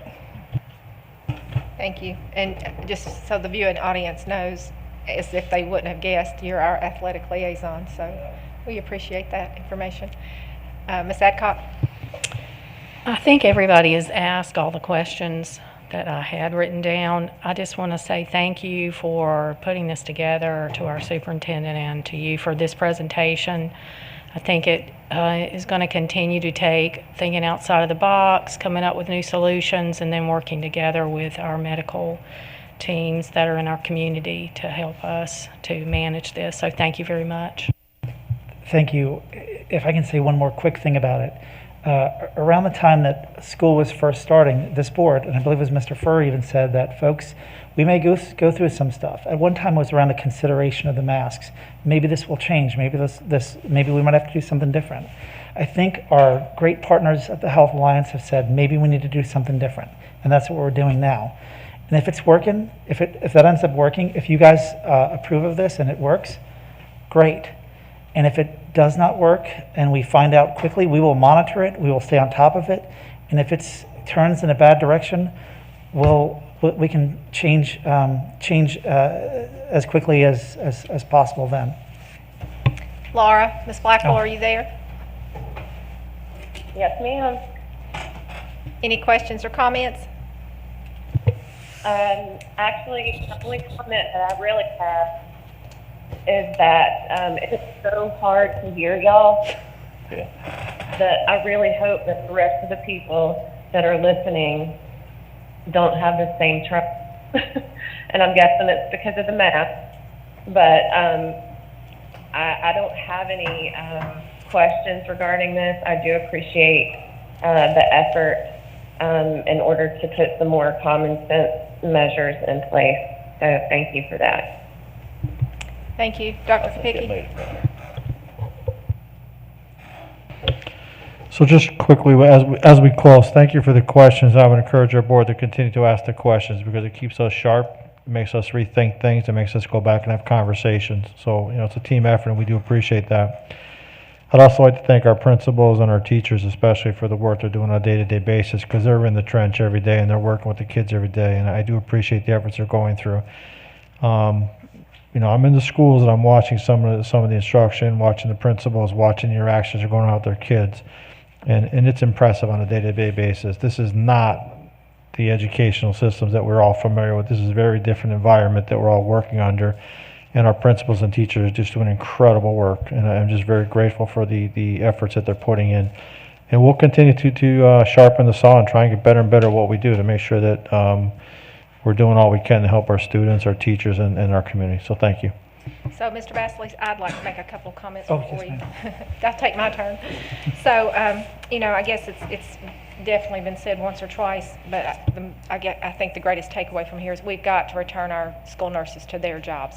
That is a must. I think it's crucial. I don't think anyone got it, that it was going to be such a complex and convoluted situation with us returning 100% of our kids this time versus last year when there was only 40 or 50% there. So that's been really tough. And, I know the Health Alliance has been great to work with, but it is their job. Law says that it's their job to contact trace, so we definitely have to make sure that process has worked a little better. I do agree as well, and I was actually going to make the comment tonight that we do, we've heard numerous, and this is not your area of scope, but regarding virtual learning, I think we need to take a hard look at that. We've got to get a better model of a process going forward, and I think Dr. Kapicki, you and I have talked about that, and the board wants to really see that these children that are sent home actually have some educational tools to work with. So I think the model to move forward has really got to be worked on, and I think reactivating the complete task force, not just the metrics, which y'all have done a good job with. I think doing that will do what it did in the very beginning. We didn't think we were going to need that, but I think it's time that we do. So I would like to see us do that as well. And I have a question. So when the nurses are testing, when they're actually doing on-site testing, they're out in the parking lots, they're making appointments there, is that for our students and staff only, or is that for individuals that can just call and make an appointment? I have really not gotten clarification on that. Sure, that's for our students and staff, and right now it's in this first 30 days, as you guys have talked about how much they're doing, they really are doing everything they can to make it site-based. So in other words, if you're a student at Mount Pleasant High School, you would get that testing done at Mount Pleasant High School. You wouldn't go to, say, C.C. Griffin or some other location to get it done. We want you to get it done there at your school, until we can expand the testing, until we can do something different. But here in the first 30 days, we really want to make sure it's specific to your site. And we're not engaging other community members to come up and get a test. Okay, great. I think confusion came when we were making the statements that on the 5th day you could get tested and get back into school a little faster on your quarantine. Yes. Right. Maybe that's going to resolve some of those issues with changing the quarantine guidelines. But I think it was, very worrisome that to get that, there was a lot of parents having to pay for that out of pocket. And it's not a cheap test. No. So just want to make sure that we have our eyes on that as well. Sure, of course. Okay, and thank you. Thank you. So next, board members, we will move to reports under items number 10, 10.01, and I will ask if Mr. White, our board attorney, or Jonathan Vogel have any comments. Nothing? All right. Then we will move to 10.02. This will be our policies with technical edits, and we will have Mrs. Sue Burns. And Ms. Burns, if you are okay, I'll tend to do what I normally do, and we'll take comments or questions. These are the policies that are listed below that have only minor changes to wording, legal references, and/or references, and/or cross-references. Per policy 2440, policy review and evaluation, the superintendent has the authority to make technical changes, including grammatical corrections and non-substantive updates to wording, legal references, and/or cross-references. These changes will be reported to the board at least one board meeting prior to their effective date. These policies are, as listed, 3210-4002, parental involvement, 3230/7330, copyright compliance, 3640/5130, student voter registration and pre-registration, 4270/6145, concussion and head injury, 4700, student records, 5030, community use of facilities, 5070/7350, public records, retention, release, and disposition, 5071/7351, electronically stored information retention, 5210, distribution and display of non-school material, 6210, organization of school nutrition services, 6220, operation of school nutrition services, 6230, school meal and competitive food standards, 6305, safety and student transportation services, 6315, drivers, 6321, bus routes, 6450, purchase of services, 7100, recruitment and selection of personnel, 7130, licensure, and 7430, substitute teachers, and 9020, facility design. Okay. Board members, any comments or questions regarding any of these? And I'll begin with Ms. Adcock. I do not have any comments or questions. Okay. Ms. Carpenter, and if you'll key up, please. I'll vote for everything except 4700. If you'll pull it out for 4700, that's a no-no for me. Ms. Carpenter, this is a report and it's not voted on by the board. So I'm just reporting that we're making these technical changes. There's no vote or action taken. Oh, okay. It's just a notice to the board. Okay, because you know. I do know. Duly noted. Thank you. Mr. Furr? Mr. Walter? Yeah, where are these posted, where the public can see where the change, red line change? The changes, it says the technical edit summary.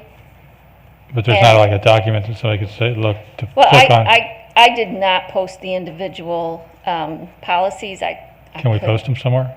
But I could do that if. We want to be transparent on what we're doing, so. Yeah, well, what it says is updates the legal references for each one.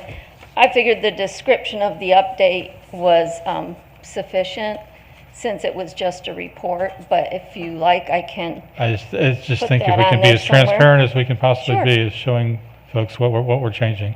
I can ask. I mean, it's not, again, like you said, it's not something that we've already given you authority to make the change, so we're not voting on it, but it still would be helpful for the public to say, okay, what was that exact change and where was it in the I can ask Ms. Neville, can you put, if I send you these, can you upload them still? Okay, we'll upload those. Thank you. Mhm. Ms. Sandage? I don't have any questions. Thanks, Sue. Okay, thank you. Ms. Blackwell, do you have anything? No question. Thank you. Thank you, Ms. All right, Briggs. thank you.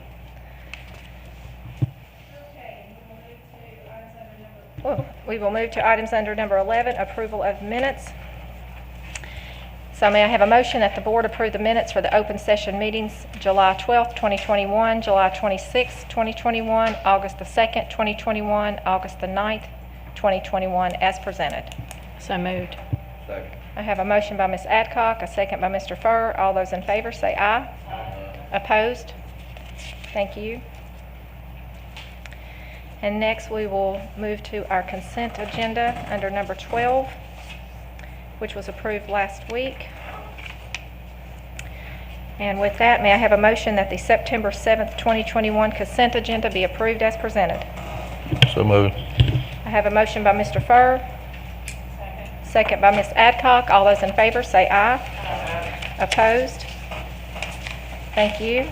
Now we move to items under number 13, which is our action agenda. And we will begin with 13.01, the return to school COVID safety guidelines. And with this, we've had the presentation. Board members, I'll give you one more opportunity for comments or questions regarding the information. I know that was a lot tonight and definitely some changes, but per the governor, who has mandated that we must take an official vote at each meeting or once every 30 days for a mask vote. And I'm going to begin with Ms. Adcock. I'm not going to change my stance and what I said the last month until I see the percentage of numbers come down. Ms. Carpenter? Okay. Mr. Furr? Same. Mr. Walter? We had talked last time about having a task force meet to give us a recommendation on when masks should be optional. I heard that those meetings had taken place, but we don't or do have a recommendation at this point. I'd like to know that, where we're at. So the meetings that have taken place have been the metric committee on the task force. The actual task force has not, to my knowledge, has not met, but understand your point. So the metric committee did meet 3 times. They were looking at the various different percentages as to what would be acceptable to go mask optional, and that's kind of what we were discussing. So I'd like to do a little more. I'd like to go over that a little bit more with that committee, and then as our chair said this evening, we'll bring the task force together, and we will have a report from the task force at the October meeting. So we will meet in the next couple of weeks with the entire task force. We were kind of doing the metric first, and then we were doing some of the quarantine issues and some of the things that came across our desk to try and address that first. All right, but I mean, none of us like masks. I certainly would like to see it optional at some point soon, but I'd like to see a metric that we could at least go by. Mm-hmm. And having not one, that's, I don't know how to make it a good decision. Obviously, since we last voted, the numbers have not gone down, so that's, obviously it's in a worse position than it was when we voted last time. Hopefully those will continue to turn around quickly, but I still would like a metric to know, to let the public know, instead of us just guessing and going over these reports every week. Right. And what I can tell you is the metric that I briefly did review it. The metric does look at some of the same data and the same information that the CDC and some of the other national, the CDC mainly, and the North Carolina toolkits as to numbers per 100,000 and what the percentages should be. So again, I don't want to speak in detail this evening because we have not had a chance to review all that. But I would say to you that, the information that you do have is that, that the positivity rates are up. COVID has not gone away, and I'll just leave it at that. Okay, thank you. Ms. Sandage? I don't have any questions. Ms. Blackwell? No question.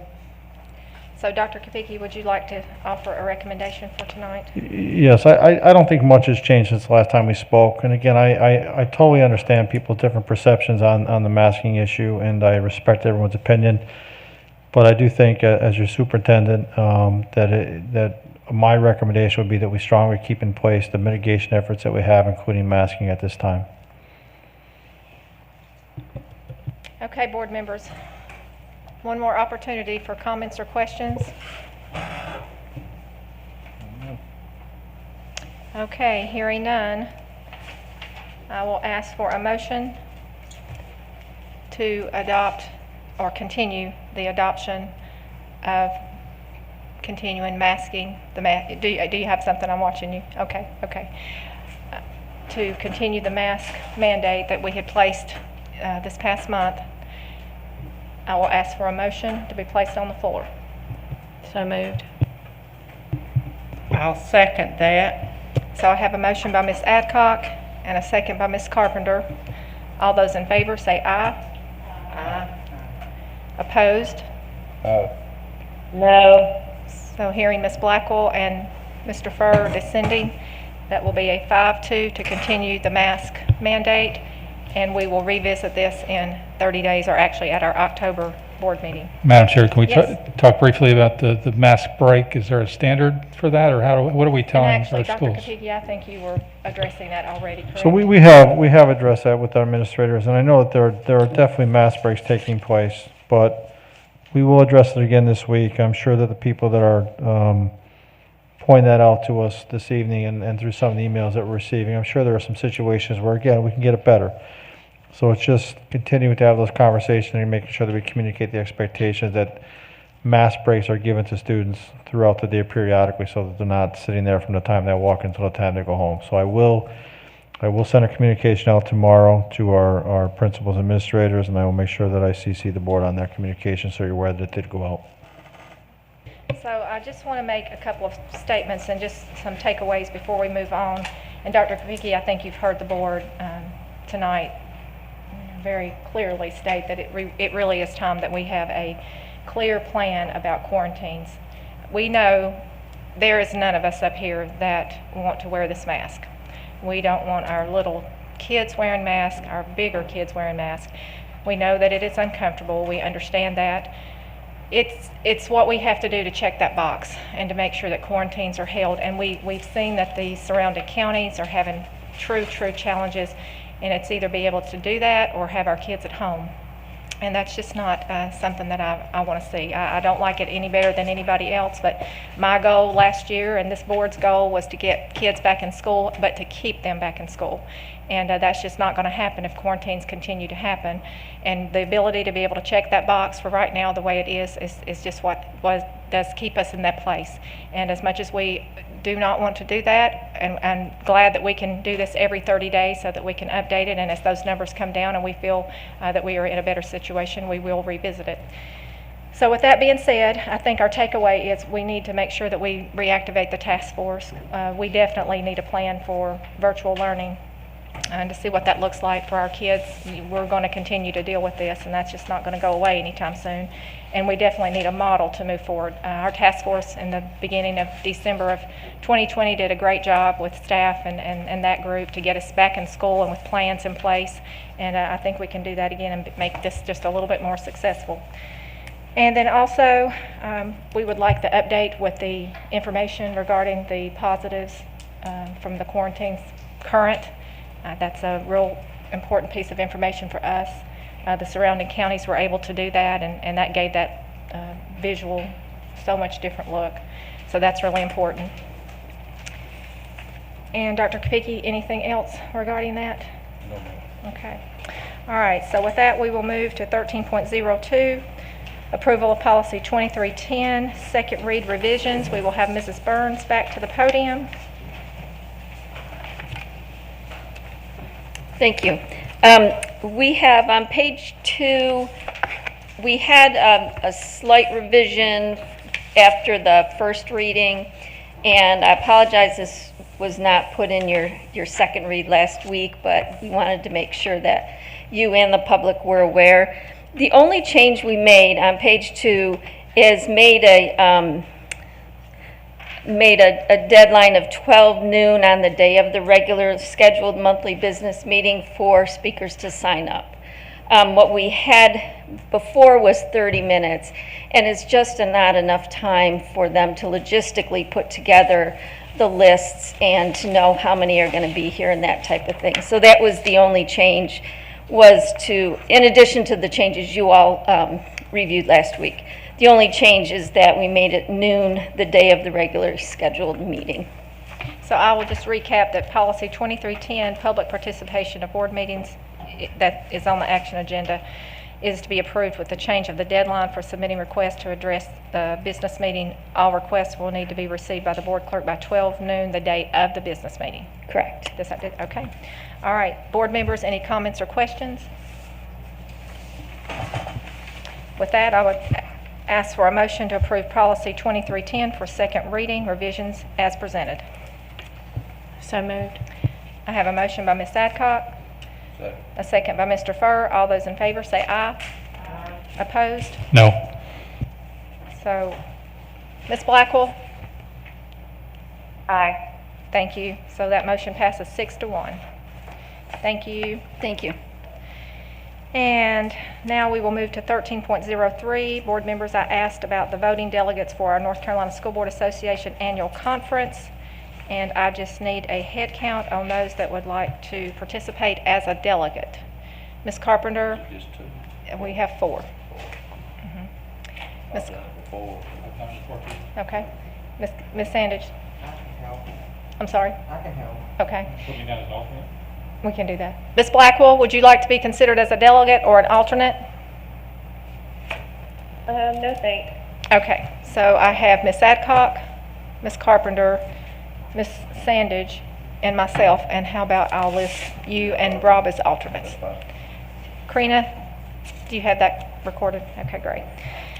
So I would ask for a motion that the voting delegates for the North Carolina School Board Association Annual Conference be approved as presented with Ms. Adcock, Ms. Carpenter, Ms. Sandage, and myself as delegates, and with Mr. Furr and Mr. Walter as alternates. So moved. Second. A motion by Ms. Adcock, a second by Mr. Walter. All those in favor say aye. Aye. Opposed? Thank you. And that does conclude our business meeting tonight. We will say goodnight to our viewing audience and thank you for being with us. I would ask for a motion that the board convene in closed session to consult with an attorney and preserve the attorney-client privilege pursuant to General Statute 143-318-11A3 and to consider confidential personnel matters pursuant to General Statute 143-318-11A6. I have a motion by Mr. Furr and a second by Ms. Carpenter. All those in favor say aye. Aye. Opposed? Thank you.